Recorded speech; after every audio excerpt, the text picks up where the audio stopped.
What's up guys, this is Creative Studio again.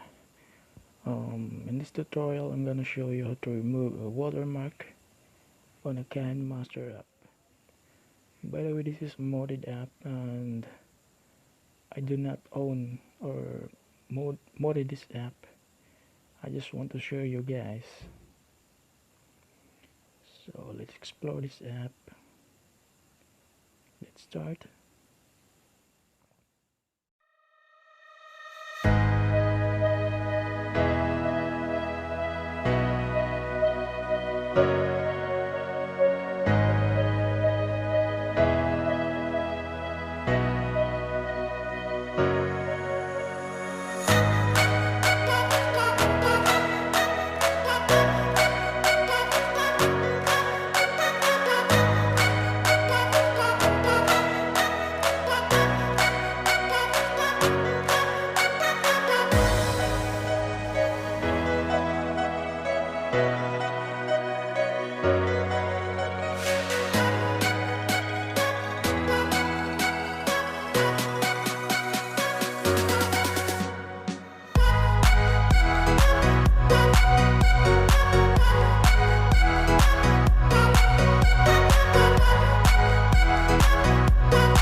I think that's all guys.